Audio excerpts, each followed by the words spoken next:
Bonsoir à tous, merci de nous rejoindre dans ce nouveau numéro de Paroles de comédien. Ce soir, je suis en compagnie d'un humoriste hors pair, devenu peu à peu polémiste, provocateur, homme politique, si je puis dire, et surtout infréquentable pour les gens du spectacle et du show business. Nous sommes ce soir au théâtre de la Main d'Or à Paris. Dieudonné, car c'est de lui dont nous parlons, va jouer dans 2 petites heures son spectacle Marmoud devant un public conquis à sa cause. Et pourtant, comme son nom l'indique, ce spectacle a été écrit en hommage à Mahmoud Ahmadinejad. Si, vous avez bien entendu, Mahmoud Ahmadinejad. Pour avoir vu ce spectacle et n'ayant pas été déçu du voyage, Dieudonné a accepté de recevoir Acting City afin qu'il s'explique et qu'il vous explique le contenu bien étrange de Marmoud. Salut Diodo. Salut, bienvenue au théâtre de la Main d'Or. Merci beaucoup, merci de nous accueillir. Alors, tu peux nous dire pourquoi tu as écrit un spectacle en hommage à Mahmoud Ahmadinejad? En fait, c'est vrai que, et j'en parle dans le spectacle, pour un humoriste, c'est quand même étonnant d'être passé de la scène humoristique parisienne, tout d'un coup à être reçu par le président de la révolution iranienne. Président de la République, évidemment, islamique d'Iran, mais président, enfin, en tout cas, la voix aujourd'hui dissonante, discordante, qui fait espérer quand même pas mal de monde. Alors, il y en a plein qui sont effrayés par le discours d'Ahmadinejad, puis il y en a plein qui trouvent que c'est un discours d'espoir. On voit, par exemple, le peuple tunisien aujourd'hui qui est dans les rues, il a une grande popularité dans les gens qui se battent aujourd'hui contre ces systèmes un petit peu oppressants. Ahmadinejad, c'est une bouffée d'oxygène. Alors, mais dans le monde occidental, c'est vrai qu'il n'est pas vu comme ça. Alors, le fait de l'avoir rencontré, d'avoir discuté, je me suis dit que c'est quand même un parcours assez original, ça peut faire un sujet assez amusant. Alors, je m'attendais un peu à ce que tu me dises ça. Par contre, tu sais qu'il a fait tirer dans la foule lorsque celle-ci contestait son élection plus ou moins truquée. Il y a des jeunes qui sont morts. Tu leur dis quoi aux parents de ces jeunes qui sont morts sous les balles des policiers d'Ahmadinejad? Ouais. Et autre question, Diodo, tu dis quoi à Sakiné? Parce que Sakiné, elle a failli être lapidée. Et malheureusement, on t'a pas beaucoup entendu là-dessus. Ah si, je me suis rendu là-bas justement, je suis contre la peine de mort. Alors pour parler de Sakiné, je me suis rendu là-bas pour connaître le fond du dossier. Et alors dans cette affaire, ils étaient tous les deux condamnés, lui, elle et son amant, pour avoir tué le mari de Sakiné. Elle aurait reconnu les faits. Moi j'ai rencontré les autorités judiciaires du pays. À aucun moment il n'a été question de lapidation, c'est quand même étonnant. Moi je crois que ça a vraiment été instrumentalisé pour servir le discours de Bernard-Henri Lévy, et qui a toujours tapé sur l'Iran depuis le début, parce que c'est un fervent défenseur de la cause israélienne. Et donc il est focalisé sur l'Iran, alors que l'Iran n'a jamais représenté un danger pour la France et les Français. Et pour le reste du monde d'ailleurs. Tu sais qu'ils sont en train de développer un programme nucléaire destiné à armer des missiles de tête nucléaire. C'est une réalité, oui. Ça. Alors, je vais y venir sur le dossier nucléaire. Pour répondre à la question aussi, il a tiré sur la foule. Bah oui, et des gens sont morts. C'est horrible. Mais, déjà, il faudra savoir qui a tiré sur la foule. Les policiers, sous son ordre. Oui, mais alors là, voilà, moi j'y vais régulièrement en Iran. Il semblerait, c'est toujours pareil, il a été élu quand même, on a recompté les bulletins, je veux dire, tous les observateurs ont dit oui, il a bien été élu dans ce pays. Contrairement d'ailleurs à d'autres pays. C'est assez amusant de voir le 2 poids 2 mesures. C'est-à-dire que pour Ben Ali, tout va bien, on va le soutenir, on va envoyer des armes. La France va envoyer des armes à la police tunisienne pour tuer, parce que là ils ont tué, c'était pas 2-3 personnes, c'était plus de 60. Mais là ça ne me dérangeait absolument pas. Alors quand c'est Ahmadinejad, là c'est un peu dérangeant. Moi je pense que derrière il y a des intérêts qui nous dépassent. Ce que je sais, c'est qu'Ahmadinejad moi je l'ai rencontré, c'est une personne avec qui j'ai pu discuter. Lui se défend bien évidemment de ces actions-là. C'est pour lui, et je le crois sincère parce que moi je l'ai rencontré. Et puis je sais pas, je pense que de son discours de toute façon, c'est le seul discours à la tribune internationale, politique internationale, qui moi me touche. C'est le seul discours où je dis il se passe quelque chose dans le monde qui ressemble à cette révolution tunisienne. Au moins il se passe quelque chose. Les Ben Ali, les Sarkozy, tout ça, c'est un autre discours. Alors eux par contre ils montent toujours du doigt, attention, les méchants ils vont tuer des gens. Sakiné, elle n'a pas été lapidée. Or, aux États-Unis, il y a une femme qui a été pour la même affaire, elle est passée elle est morte, elle a été condamnée à mort. Tu crois pas que, enfin, on va pas faire toute l'interview là-dessus. Non, mais c'est intéressant. Mais tu crois pas que si Sakiné n'a pas été lapidée, c'est justement parce que des gens ont manifesté comme BHL? que tu aimes si souvent critiquer, mais pourtant il a fait beaucoup de choses pour s'aquiner BHL. Moi, je pense que tu es sincère, et c'est pour ça que tu es sincèrement convaincu que BHL est un homme honnête. Moi, je pense qu'il est profondément malhonnête. Bon, c'est ton opinion. Oui, c'est mon opinion. Et je pense que c'est un agent israélien. Donc il ne fait que détruire systématiquement l'image de l'Iran. Regarde bien dans son discours, il n'y a rien de positif, si ce n'est tout ce qui déstabilise le système iranien. Il va en Israël, pour moi, c'est un représentant, c'est un ambassadeur d'Israël. Il met aujourd'hui la France en danger, parce que nous, la France, nous n'avons absolument aucun problème avec le peuple iranien. Pourquoi cette volonté? Mahmoud Ahmadinejad a été élu sans vote électronique, contrairement à Nicolas Sarkozy. 2 millions de votes électroniques qui ne sont pas dépouillés. Il faut faire confiance dans le système. En Iran, il y a un recomptage, c'est un système bicéphale, avec d'un côté, c'est vrai, les religieux, de l'autre côté, des gens qui organisent la politique. Moi, je me plais bien dans ce pays. J'aime bien ce pays. J'y vais régulièrement. Là, je vais y retourner pour le Festival international du cinéma.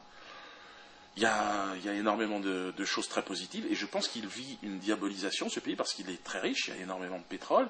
Et parce qu'il dérange par sa politique critique envers l'État d'Israël. Mais autrement, les gens sont... Mais quand Ahmadinejad dit qu'il faut rayer Israël de la carte, toi, tu es d'accord? Israël... demande... pour être clair, tu vois. Mais moi, je pense que c'est une réponse du berger à la bergère. D'ailleurs, il n'a pas tout à fait dit Israël de la carte. C'est un petit peu comme l'apartheid en Afrique du Sud. Il faut rayer l'apartheid de l'Afrique du Sud. C'est un débat qu'on peut entendre. Il faut rayer Israël, le concept, l'État d'Israël. Bien sûr, ce n'est pas le peuple israélien. Il n'a pas envie de bombarder les gens. Il a simplement dit cet État est un État voyou qui a été fondé sur un mythe, sur le mensonge. C'est l'État du mensonge. Et donc, il dit, voilà, il faut que ça se disparaisse. Mais il ne dit pas il faut anéantir tous les citoyens israéliens. D'ailleurs, il y a beaucoup d'Israéliens aujourd'hui qui savent bien dire qu'ils s'en vont, parce qu'ils se sont dit bon, le concept est fini. Et puis d'autres qui, au contraire, disent bon, il faut qu'on s'arme, il faut qu'on aille buter, casser du bougnoul. Bon, il est normal qu'en face, il y ait des gens qui disent bon, ben nous, on n'est pas d'accord avec ça. Et moi, on va pas se mentir. Au départ, j'essaye d'aborder tous les sujets. J'ai abordé cette question d'Israël avec un colon israélien, et là j'ai été confronté à le sujet interdit. On n'a pas le droit de critiquer Israël. Moi, doucement, j'ai commencé à comprendre, à m'intéresser, et aujourd'hui, tout comme je me battais contre l'apartheid, je me bats aujourd'hui contre Israël, qui est un État d'apartheid, qui est un État raciste, qui est un État voyou, et surtout fondé sur le mensonge.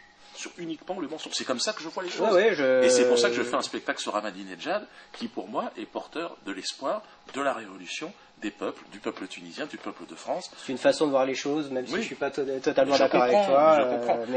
Mais j'ai compris aussi, et c'est intéressant pour moi de pouvoir discuter, c'est que tu me dis, Bernard-Henri Lévy, par exemple, ça peut être une référence crédible à tes yeux. Alors que pour moi... Ah, complètement. Même pour le Darfour, ce qu'il a fait pour le Darfour, c'est exceptionnel. Sincèrement. Pour moi, il suffit de voir d'ailleurs les différentes arnaques, que ce soit dans ses bouquins, à chaque fois, on voit bien que ses bases et ses réflexions sont absolument... Il est inculte, c'est infondé, mais tout est mensonge. Le Darfour, bon, moi c'est un dossier sur lequel je ne maîtrise pas les tenants et les aboutissants, mais encore une fois, c'est quand même étonnant de le voir montrer du doigt l'islamisme, machin, dangereux dans le monde. Mais occupe-toi d'Israël à ce moment-là, fais le ménage déjà dans une communauté que tu connais bien, puisque tu vas régulièrement là-bas et tu t'exprimes dans la communauté israélienne. Mais essaye déjà, au moins, de faire en sorte qu'on ne tire pas sur des gens. Pourquoi il n'y a pas de casque bleu à Gaza? Pourquoi les flottilles, elles se sont fait reprocher à Ahmadinejad de tirer? Mais déjà, c'est pas lui qui l'a fait. Il est possible que ce soit d'ailleurs des gens qui ont créé de l'émeute exprès pour déstabiliser le régime. Parce que lui, il était déjà président. Pourquoi veux-tu qu'il aille tirer sur une foule qui a voté pour lui? Bon. Oui, enfin bon. Alors, on peut en discuter, hein, Diodo, mais tu sais bien que c'est... Mais non, mais c'est pas vraiment ce qui s'est passé, mais bon. Mais où est la vérité? Est-ce que la vérité, c'est Bernard-Henri Lévy qui l'a dit? C'est tout. Non, je ne te parle pas de Bernard-Henri Lévy, mais les élections auraient été truquées. Voilà, c'est ce qui se dit. Et si les élections... que l'élection de Sarkozy, en tout cas beaucoup moins, selon moi. Pour moi, c'est une élection, au moins une élection sur laquelle on peut recompter les bulletins de vote. C'est-à-dire que si on n'est pas content, on va recompter, on regarde. Et puis moi, je suis allé. Bien sûr qu'il y a une opposition, comme dans tous les pays, il y a une opposition. Une opposition qui se défend, qui n'est pas d'accord avec Ahmadinejad. Mais je veux dire, moi, quand Sarkozy a été élu, j'habitais Bastille, les voitures étaient en feu, il y en avait partout, et puis les policiers, ils étaient des... Bon, qu'est-ce que tu veux que je te dise? Moi, je fais partie de ceux aussi qui pensent que Sarkozy à manipuler et que la France ne mérite pas ce président-là. Donc, moi, je pense qu'Ahmadinejad fera un bon président français, personnellement. Ah bon. Oui. C'est pour ça que... Je te laisse ton opinion. Alors, on va parler de Mahmoud. Voilà. Tu mets sur l'affiche les insignes du Hezbollah et du Hamas. Déjà, dans quel intérêt, pour toi, artistiquement, tu mets sur l'affiche de ton spectacle les logos de deux organisations terroristes, parce qu'elles sont reconnues comme telles, par qui ont du sang sur les mains. Reconnues terroristes par qui? Par l'Occident, par là où on vit. Nous vivons en Occident. Mais moi, personnellement, je sais qu'il existe en Occident des gens qui n'ont pas tout à fait... parce qu'il y a beaucoup de gens qui pensent comme moi. Il y a des gens qui ne pensent pas comme moi. Mais il y a des gens qui pensent comme moi, beaucoup. On est très nombreux. D'ailleurs, je suis l'un des spectacles qui fonctionne le mieux. Il faut le savoir, c'est la réalité des choses. Et pourquoi? Parce qu'il y a des gens qui ne pensent pas... Effectivement, j'ai remarqué que le public était complètement conquis. Oui. J'ai vu le spectacle. Oui, conquis, mais je pense, en tout cas, oui, il est... Et ça applaudit à des moments où je ne pensais pas que ça pouvait applaudir. Oui, je te le dis sincèrement. Parce que les choses bougent, parce que le monde change, parce que le peuple tunisien se révolte, parce que tout le monde change. Et puis que cet Occident qui veut faire la guerre, qui veut dicter sa loi en Côte d'Ivoire, cet Occident-là, il est en train de reculer doucement, parce que nous, on rigole. Moi, je suis un occidental, je suis un Français, on est Français. Moi, quand on me dit que l'Occident reconnaît que le Hezbollah est un... Je dis non. Il y a une partie de l'Occident qui montre le Hezbollah comme un groupement terroriste. Oui. Et puis il y en a d'autres. Et puis il y en a d'autres qui pensent qu'ils sont élus démocratiquement comme le Hamas et par le peuple et qu'ils nous représentent. C'est-à-dire ils représentent... Moi, je me sens plus proche du Hezbollah que de Hariri et que de Sarkozy. Parce que le Hezbollah, c'est quoi? Il faut y aller sur place, je vais régulièrement. Ils construisent des écoles pour les enfants, ils donnent, mais ça n'a rien à voir avec ce qu'on peut imaginer. Oui, ils sponsorisent des bonnes œuvres au Liban, et c'est comme ça qu'ils se font connaître et qu'ils montent. Mais tu penses que c'est constructif pour le peuple libanais? Il n'y a pas de problème. En réalité, les gens du Hezbollah, ils sont comme toi et moi. On discute, je veux dire, ils ont leurs enfants et leurs familles. Je veux dire, ils sont dans un pays, ils se défendent. Ils ont un style de vie, une religion qui n'est peut-être pas celle de tout le monde ici, mais bon, qui a une place importante dans leur vie. Mais moi, je peux dire, je suis allé jouer là-bas, j'ai rencontré des gens du Hezbollah, vraiment, je m'entends. Des gens des chrétiens, parce que moi je suis d'origine chrétienne, le général Aoun, qui s'entend très bien d'ailleurs avec les gens du Hezbollah. C'est pour ça que c'est compliqué. Quand on voit d'ici, on dit ce sont des terroristes. Mais non, c'est le peuple, et même les chrétiens là-bas sont avec eux. Comment ça se fait? Comment ça se fait que... Ils sont avec eux parce qu'ils ont du pognon et qu'ils leur donnent de l'argent pour les aider à vivre. C'est pour ça les Saoudiens ont quand même beaucoup plus d'argent, et c'est eux qui payent Hariri.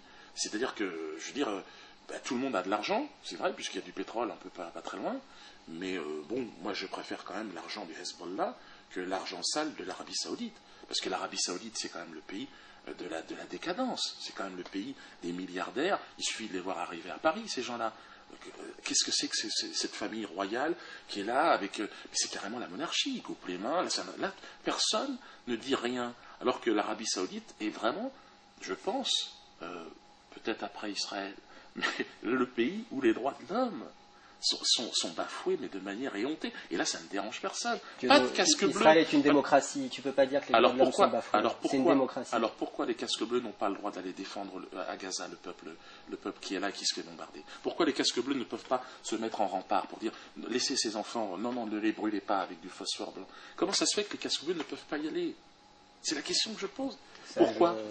Parce qu'Israël est une démocratie? Mais non, parce que Israël est méchant. Israël est un pays méchant. C'est un pays qui est agressif. Ok, bon, en tout cas, je vois que tu assumes à 100% d'avoir mis les logos du Hezbollah et du Hamas sur la fiche de ton spectacle. Hein. C'est un honneur. Le risque aurait été qu'ils me portent plainte en me disant Dieudonné, tu ne vas pas assez loin. Mais bon, apparemment, ils n'ont pas été choqués. Et tant mieux. J'ai une question un peu difficile, un peu privée à te poser. J'aimerais savoir si oui ou non, tu t'es converti à l'islam. Non. Je ne me suis jamais converti à...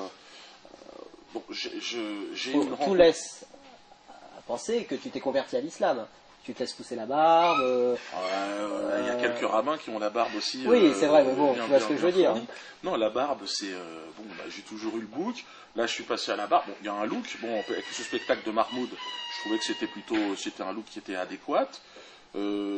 J'ai un profond respect, c'est vrai, croyants du monde entier. La plupart des grands résistants que j'ai pu rencontrer sur cette planète sont musulmans, chiites, sunnites. La plupart de mes camarades sont musulmans, mais j'ai aussi beaucoup de chrétiens qui m'accompagnent dans mon parcours. Je pense à Chavez, par exemple, et ce que lui porte aussi, c'est l'Amérique latine, les Caraïbes, l'Afrique noire. L'islam ne peut pas être, pour moi, l'islam tel que je le vois. Pour moi, le Christ, d'ailleurs, est un prophète de l'islam. L'islam tel que je l'envisage aujourd'hui ne s'enferme pas dans t'es musulman ou t'es pas musulman. L'islam, il est pour tout le monde. C'est la relation qu'on peut avoir avec Dieu. En fait, tu rêverais que toute l'humanité se convertisse à l'islam, à la limite, ça ne te dérangerait pas. Mais qu'on appelle ça comme on veut, j'aimerais que l'humanité se respecte. J'aimerais que l'amour du Christ, moi j'ai grandi avec le Christ, et le Christ reste pour moi ma référence prophétique. C'est lui qui, c'est l'homme qui, par son exemple, explique aux autres, regardez, ceux qui ont tué le Christ, c'est pas les musulmans. Ne dis pas que c'est les juifs, s'il te plaît. Non, mais c'est les Romains. Oui, c'est les Romains. D'accord. Oui, là-dessus on est d'accord. C'est le Sanhédrin, c'est les juifs et romains, main dans la main, qui vont accomplir cette mission. Parce que le Christ il est né juif quand même. Donc, et il y a beaucoup de juifs qui se sont convertis aussi au christianisme. Tu sais que ça fait 2000 ans que les juifs se font persécuter sous prétexte d'avoir tué Jésus-Christ. Toi, tu confirmes ça? Non. C'est pas possible. Je ne dis pas que les juifs, non, puisque Jésus était juif. Justement. Ouais. Donc, Jésus a vu comment il a chassé les marchands du temple. Il a dit c'est terminé, il faut que ça s'arrête. Ces marchands-là, qui étaient soutenus par le Sanhédrin, qui était le CRIF de l'époque, si vous voulez, qui a dit bon ben non, tu touches pas au business, Coco. C'est comme ça que c'est. Et là, les Romains, on se dit bon ben comment on fait? Tout est une affaire d'argent et de pouvoir. Mais qui a tué Jésus? C'est quand même pas les musulmans. C'est quand même pas les chrétiens. Ils n'existaient pas encore. Ce sont les Romains, mais pas les Juifs. Donc les Juifs ont protégé Jésus. Le problème, c'est que pour les Juifs, Jésus n'était pas le Messie attendu. Donc voilà, il y a une différence de point de vue. Mais bon. Non, mais c'est intéressant parce que c'est un débat fondamental. Oui, absolument. C'est un débat qui a causé des millions et des millions de morts chez les Juifs, effectivement. Donc c'est vrai que c'est fondamental. Mais là, par exemple, sur le culte de la persécution des Juifs. Je veux pas qu'on aille là-dessus. On va en parler dans ma question suivante. Non, mais c'est vrai que c'est... Parce qu'il a été dit, tu as dit à un moment donné, les Juifs ont été persécutés pendant 2000 ans. Oui, c'est vrai. Oui. Oui. Malheureusement. J'aimerais que ce soit faux, mais c'est vrai. Oh, mais là, il y a eu quand même des moments où les Juifs ont persécuté des gens. Et qui? Pendant 2000 ans. 2000 ans. Les Juifs ont quand même persécuté du monde, quand même. Il y a quand même beaucoup de gens. Donc les Juifs, c'est pas le bien, c'est pas des gens c'est pas le mal. C'est des êtres humains qui ont fait du bien et du mal. Ils ont pas, c'est pas le peuple de la persécution.